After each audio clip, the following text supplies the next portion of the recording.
Ladies and gentlemen, we welcome into the studios today a lovely couple. You see Angel Jackson and Tyler Jackson here in the studio with us today. Welcome to you. Thank you. So we're here on an early morning, up and at 'em, and we just want to talk to you a little bit about life. And so this is part of the Black Festival Committee. I know Richard and Fran, committee members, reached out to you all and wanted you all to come in and talk a little bit about the diversity of your relationship. We really want to just start the show off today, and we'll go with ladies first, Angel, and tell us a little bit about yourself, about where you grew up, your nationality, a little bit about your family, if you will. I'm originally from Brooklyn, New York. I am Hispanic, Puerto Rican descent. I am a disabled veteran from the Army of 6 years, and I currently reside here in Dublin. And so I have to say again on camera, thank you for your service. I said that earlier, but we really are appreciative to our military and how you have served our country and given of yourself, and now disabled. I hate to hear that, but we're glad to have you as part of our community, Angel. I'll tell you that. So a little bit more about you, Angel. You grew up in New York, so quite a different lifestyle than Dublin, Georgia. Very different, fast-paced. Yeah. Everybody's not as sociable either. Here you kind of meet somebody in the grocery store and they tell you their whole life. Yeah. And in New York or Atlanta even, you keep moving. Right. Yeah, that's by Time is money. Yeah. Everything is fast-paced. Yeah. And people are very kind here. I hope you found that to be true. Yes, sir. All right, good. I like Lawrence County. Good. So Tyler, tell us about yourself. You grew up here? I grew up here in Dublin, Georgia. I was born in 1982 at the old college, which used to be the hospital years ago. Yeah. I went to the old Oconee High School, which was the kindergarten up under Mr. Powell years ago. So I spent my whole life here. Went off to college, Georgia military, came back and applied to the sheriff office, and I've been working there ever since 2007. So a total of 14 years. I have three sisters, one brother. Yeah. My mom, she was born in Jefferson County and moved here in the 1960s, and we've been here ever since. Mm-hmm. Were you folks familiar with the Black Festival, the Black Festival Committee? Have you celebrated or been a part of that in years past? I have, when I was working at Dublin VA Medical Center, underneath Mr. Nesbitt as my supervisor, I had joined, but I had some things going on, and then I had pulled away from it. But I've always kept in contact with Mr. Nesbitt. Mm-hmm. Leaders, real leaders in our community in giving, that giving spirit. And as part of the events this year and each and every year, a theme is taken. And so we pull up for you now the theme for this year's Black Festival, and it's the Black family, representation, identity, and diversity. And thus the platform for us to be able to have you all in and just speak to us about blending. How did you guys meet? Why don't you start off, Tyler? I know you got a good story, man. Well, first she was watching me. No, I'm just kidding. Well, I was working at the courthouse, and I was in the probate courthouse, and she came in and she inquired about the carrier's license for the permit for the gun. And I wrote down the code section for so she can, kind of be familiar with what you can do and what you cannot do. Mm-hmm. And she walked out. I said, well, I'm never going to see her again. And I had to go to the sheriff's office to take my patrol car because we were just swapping over to the new sheriff, and they was restriping our cars. Mm-hmm. And I had talked to my mother about, by purchasing her a car from Paul's Tire right there off of Industrial. Yeah. So we went there, and I looked at the car for my mom, and when I went in to get the keys, I went out to check the car. And it wasn't working, so I said, okay, this is probably not going to be a great car for Mom. And when I walked back into Paul's Tire and I was walking out, she was coming in. And I stopped and I said, I know you from somewhere.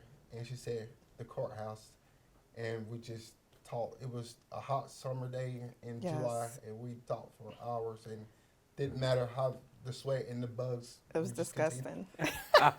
And Disgusting, but nice at the same time.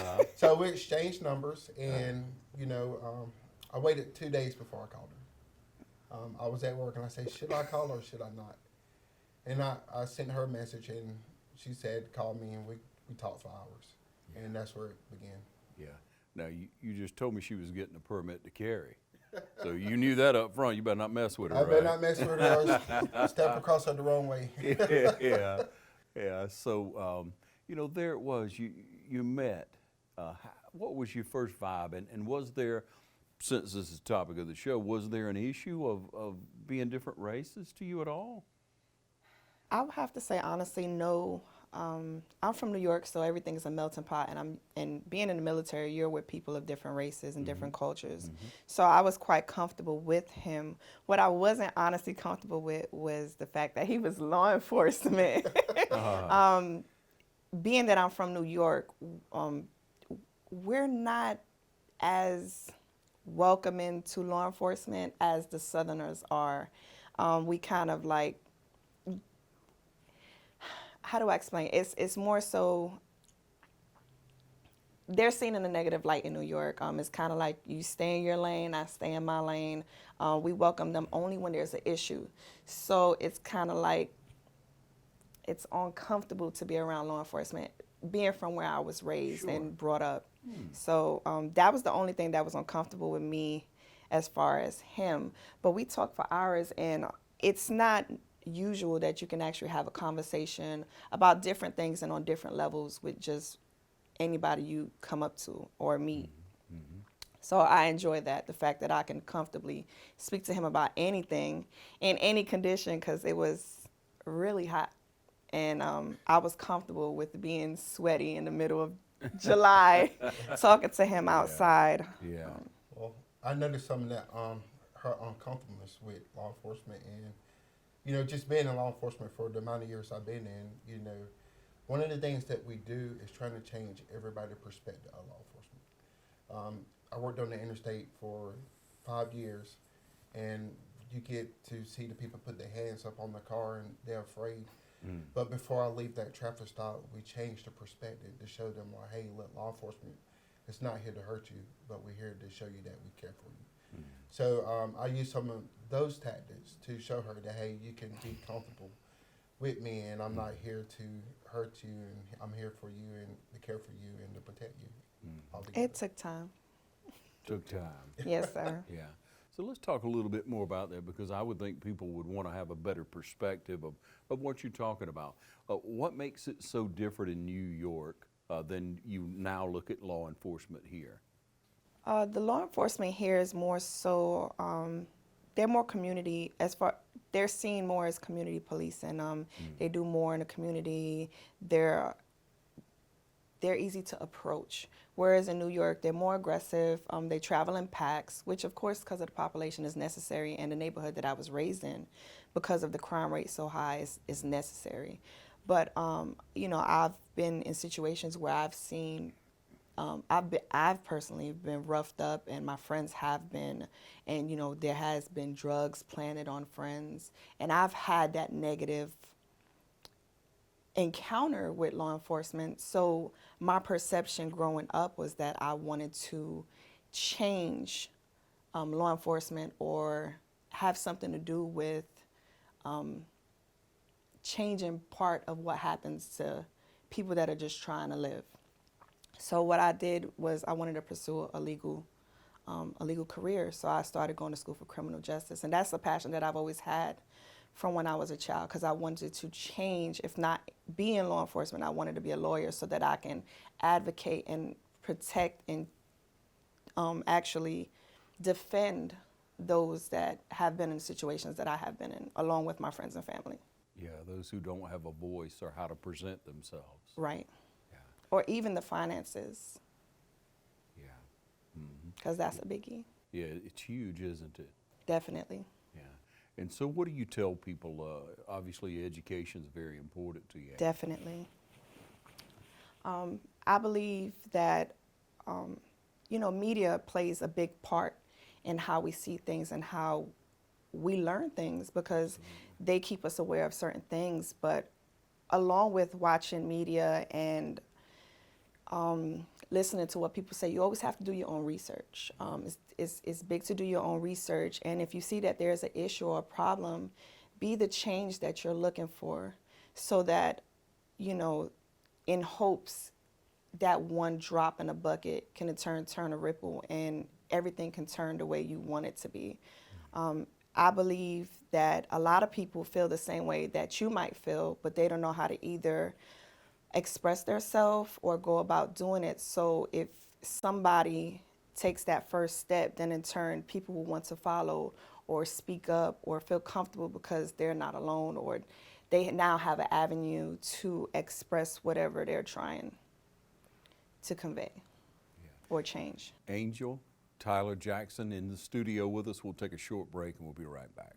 Hey, I'm Glenn Register with Hometown Supply, and with the new year comes a new commitment for all of us here at Hometown Supply. We are committed to providing you with quality products and service on our full line of new and used appliances. We also offer service on most any brand of appliance on the market today. So if you need repairs on appliance, just give us a call here at Hometown Supply. And remember, if you can't do business here, you just can't do business. There are many ways to rejuvenate at Tafara's in Dublin. In addition to our boutique and eyelash and eyebrow services, we offer nourishing and exfoliating facial cleanses for clear, hydrated, younger-looking skin. Colon hydrotherapy. This is a large form of an enema method of removing waste and toxins from the body to boost energy, and has been known to enhance your immune system while shedding pounds. Red light therapy. Tafara offers this simple, safe alternative to liposuction. The LipoMelt treatment is 100% non-invasive and doesn't cause side effects or bruising. Clients have been known to see inches melt away, often in just one session. Also, ladies, be sure to come in and ask about our yoni treatments. Tafara has many options available to help you look and feel amazing. Tafara is located in the Dublin Mall.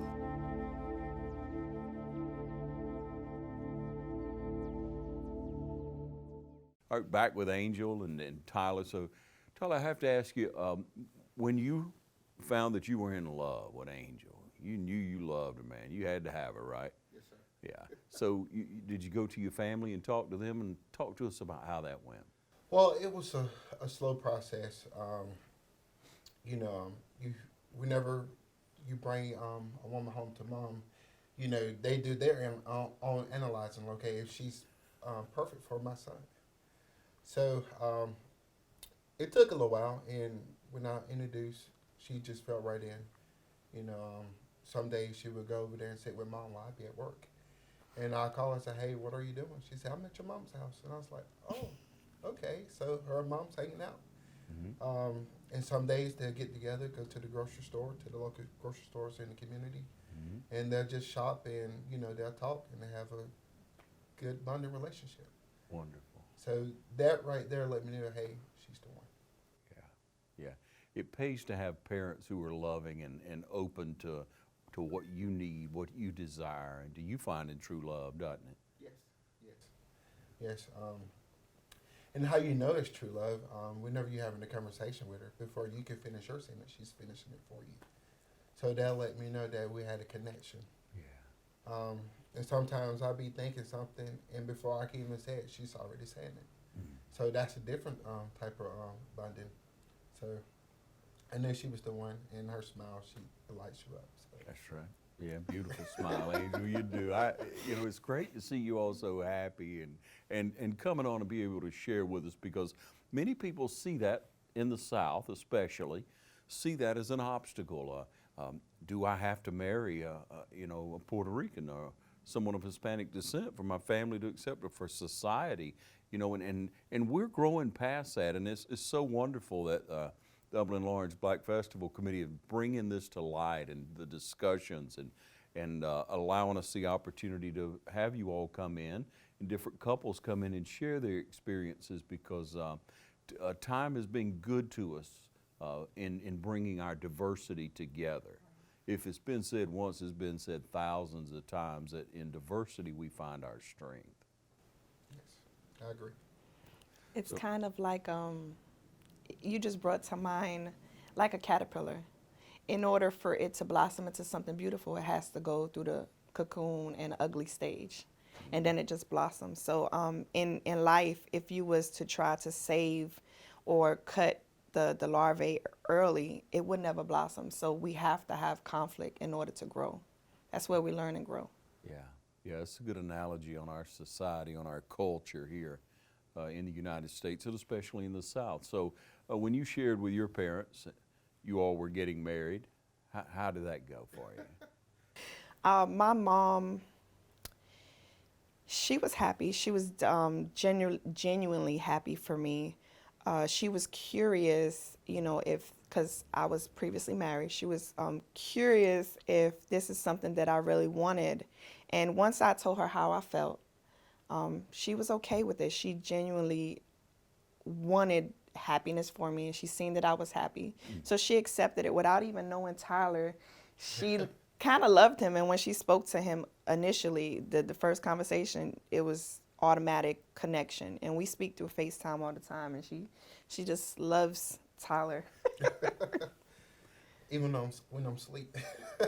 He's always dozing off. So but she loves him. She accepts him. It's never been a question of his race or his background, even though actually what was interesting to me about my mom was, even though how our perception of the police and law enforcement, how we are, she didn't care that he was law enforcement. It was kind of, what trumped it was, my daughter's happy. Who cares what his career is? That's the most important thing. And I was excited with that, because I thought him being in law enforcement would be an obstacle, not only with my mom, but also with my family members. Right. So, and it wasn't. They all welcomed him, and it's awesome when we get together. Wonderful. Tyler, all you had to do was smile at him, right? Smile at them. And just being humble and being yourself and being truthful is, plays a big key in everybody's life. Just transparency always the key. And so in what you do in law enforcement, the years you've worked in law enforcement growing up here, let's talk a little bit about how your professional life has been, your personal life has been in being a representative in our community, being a law enforcement personnel, a protector of the people. How has that been for you, if you don't mind, among your own race and among maybe stopping, let's just get real and say white people or older white people, or how's that been? Has there been conflicts, or what could you feed in to help people understand more? Well, during my years, first, I started off in the jail. A lot working in your local community. Majority of the people that comes to the facility are people you went to school with, and you are friends with. So that right there alone is it's hard, because with myself, I care for people, I value people, and I value friendship. Yeah. But when you work in law enforcement, you have to do what's right according to the law. And no matter what friendship you had, you have to abide by what the law states. Transitioning from the jail to patrol, stopping cars, dealing with different diversities, you do get the reaction, hey, you stopped me because I'm white, or you stopped me because I'm black. And what I have to convey to them is, hey, whenever we stop your car, we don't know what race you are until we get to the window. Yeah. And sometimes it takes people a hard time to realize that whenever we stop cars, because at the time we don't know who we're stopping until we get to the window and ask you for your driver's license. But just that alone, it's been tough sometimes, because just the humanity of you care for people, and you don't want anybody's career to get jacked up over something that they done. So you do everything you can to help them according to the law. It's been tough, and because you lose friends and you gain a lot of friends, and it's been good. It's been good overall. Yeah. Well, I guess it would be easy to say you realize who your real friends are, because a friend will respect your job or wouldn't expect anything outside of your work limits. So, I mean, Yeah, I could say that. yeah. When I got in law enforcement, you lose a whole bunch of friends because the lifestyle that they have and the lifestyle you are striving towards to have for your future and your family. So you will lose friends, and then along the way you will gain friends. So, but I still value people no matter what they do. Yeah, that's obvious, Tyler. You're a very compassionate person. Both of you are. It comes across. It has to come across for people who are first meeting you through the airways, through this interview. I have to ask you, where does your confidence come from in life? My faith in God. Just having the faith that know that hey, just doing the right thing when somebody's looking and when nobody's looking. So my confidence comes from God. It's great. We see that integrity in you. Thank you for that, man. It's who's perfect, but you're striving for it. You're striving to do the right thing. You have that intent, that daily walk. Angel, you have a lot of confidence too now. Let's talk about that. What drives me as well is God, first and foremost, but my life experiences. I've learned through a lot of obstacles and life experiences how to deal with situations, and because I have endured certain things, it gives me the strength to know that, you know what, this is nothing. I've been through worse, and then if I just get past my own nose sometimes and look around me, I see that a lot of people have it worse. So it's like a humbling factor, and I use that day to day to say, you know what, instead of focusing on the negative, I'm going to focus on the positive. And I'm going to use my experience to keep moving forward and use my faith to keep me grounded. And of course, my family and my support system. Yes. They help me. Hey, we're with Angel and Tyler Jackson. We'll be right back. Badcock Home Furniture and More is your home store, where you'll find great savings on new living room sets, sofas, love seats, recliners, and more. Badcock Home Furniture and More has great savings every day on bedding and bedroom sets. Shop Badcock Home Furniture and More for a great selection of dining room sets. And save every day on electronics and appliances at Badcock Home Furniture and More, 1927 Highway 441 South in Dublin. Call 275-3144 for more information, or stop by and see Wendy and Tim Sumner or any of their friendly staff today at Badcock and More Home Furniture Store, where no credit is ever refused. Tax Time America has been bringing customers all their credits for more than 16 years. Tax Time America has provided our community with friendly, professional tax preparation and is always up to date on IRS rules and regulations and on the Affordable Care Act. Depend on Tax Time America, an authorized e-file provider, registered tax preparer, and a member of the Associated Tax Professionals. Tax Time America brings experience and ethical practices to you with no money out of pocket. Get your $2,500 tax advance. Call Tax Time America now at 274-8181. Tax Time America Income Tax Service, located at 103 High Street in the Northside Shopping Center just off North Jefferson, bringing customers all their credits for more than 16 years. Tax Time America, located next to Cricket Wireless on North Jefferson in Dublin. Call Tax Time America now, 274-8181.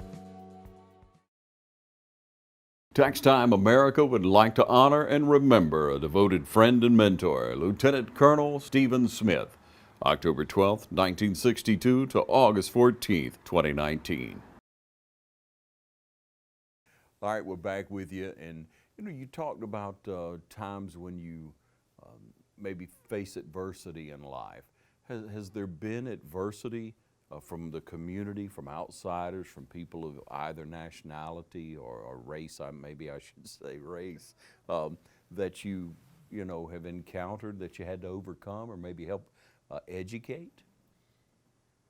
Knowingly, no. In regards to our relationship, I haven't met anybody that felt that because of our differences in what they presume to be race, that there was some type of issue or adversity behind that. But I know I had a situation when I first met him. We went to a bowling alley with his niece, and she had asked me, which was different for me. She asked me what color I was. And I told her that I wasn't a color, that I was Puerto Rican. And she said, okay, where's that? So it's more so, I don't think people have naturally ill feelings towards something that's different. I just think that they're not quite educated on different nationalities, their culture, because predominantly down here, which I learned in the prison system when I worked at the prison, which they assumed if I wasn't white and I wasn't black, I had to be Mexican. So, the inmates, they would do stuff as far as betting. They were like, at the time they would ask me, they was like, officer, what race are you?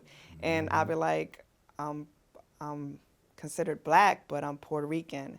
And they'll be like, what's that? And I'll be like, it's not what you bet, and we laughed at everything. Yeah. But it's one of those things that, it starts in the family, it starts in the home, and then it transfers into the education system. We just have to get everybody educated on the different nationalities and just be more diverse. Yeah, that's right. That's right. When we look at the history of America, and we look at times when people have, especially in the, I guess, recent maybe decade or two, it seemed like society tried to say, well, the thing to say was, I don't see race. I don't see race. Well, we know that's not true. Right. And we should see race. We should embrace it. We should appreciate it. You are who you are, and I love that, and he is who he is, and I love that. I love who he is, and I hope y'all appreciate who I am, and whoever we meet. You don't look at, oh, I don't see this, I don't see that. We're human beings. We have eyes to see. We know, and sometimes we do have, I guess, preconceptions of people, or maybe we take on an impression just because somebody's acting a certain way. You may catch them at a time, but it's real important for us to remember not to judge somebody necessarily by that moment. They may be having a bad day, and you don't categorize people in one category, because all of us individuals, Tyler, when you speak and you share, it shows what your character is. It shows who your family is and how they brought you up and encouraged you, and then you have a desire to serve and protect. And then whenever we listen to you, Angel, it shows your love and your acceptance of other people, and you've taken knowledge that you've had in the past, Angel, and how you grew up and learned from that, but you also weigh every situation, it sounds like, with whoever it is you meet. Everything is different. You have to treat everybody accordingly. I've learned growing up that everything is not for everyone all of the time. So you have to learn that some things that maybe I can trust him with, I can't trust you with. Like, I can tell him my banking information. I don't know if I can tell you now. But you can trust me. Go ahead. We'll leave that after the commercials. But definitely, you have to learn to treat people accordingly. And at the end of the day, treat those the way you would want to be treated. Definitely. Of course, with respect first most. Well, you have to change people's perception or how they view you, or if it's by race or is it by even law enforcement. I had a football coach, Sam Bars. I played up on here for 4 years at Dublin High School. Mm-hmm. He always, it resonated in me today. If you do something, always do it with class. No matter what you do it with class. No matter if somebody come at you and be disrespectful or rambunctious or defiant, you always treat them with class. Mm-hmm. Don't let anybody change who you are and your character. You try to change their character by showing them, hey, we care for you. We love you. No matter what's going on, we can work this out together. Mm-hmm. And that's what our community is about, is working together and loving everyone, mm-hmm. So we can spread that love throughout the whole community. Yeah. You've been married a couple of years now. Yes, sir. You know each other a whole lot better than you did that hot July day out in front of the tire store. Definitely. It's everyday growing. Yeah, you've grown together, and you share experiences. I just have to ask, I know you're a little bit younger than I am, but the impressions that people make upon you, and then you come to a point in life, you know, and on a national scale, you see people like Hank Aaron dying, and you think about that man's life. Did his passing, or maybe Cicely Tyson's passing, have an impression on you all? I know it did on me, and then what they did and how they related, and so share.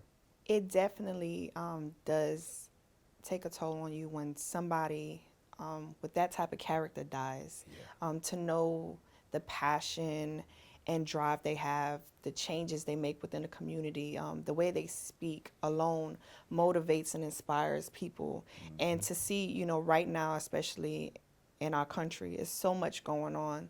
To lose somebody of that capacity is disheartening, because that's what we need right now. We need people that are positive, people that are going to push love, inspire, and motivate. Because right now, just with watching regular media, even if it's social media as far as Facebook, you know, a couple of scrolls, you know, you have the memes that are funny, but it's still distasteful. You know, it's a lot of negativity, and negativity is entertaining. If we can have more positivity, more motivation, more encouragement, more love, you know, things will be better. Yeah, love first. Yes, that's also by faith. Yeah. Joy, Jesus other than you. So, the impact that it had on me, you know, just the story about Hank and all the things that he went through as a baseball player. Right. You know, the home runs. You know, he had the most home runs, and you know, he was being threatened from individuals that, hey, because Babe Ruth had that record for a while. Yeah. And he was closing in on beating Babe Ruth's record. Right. And he was getting all types of threats and all. So as an individual to his magnitude, he kept on pushing. He didn't give up.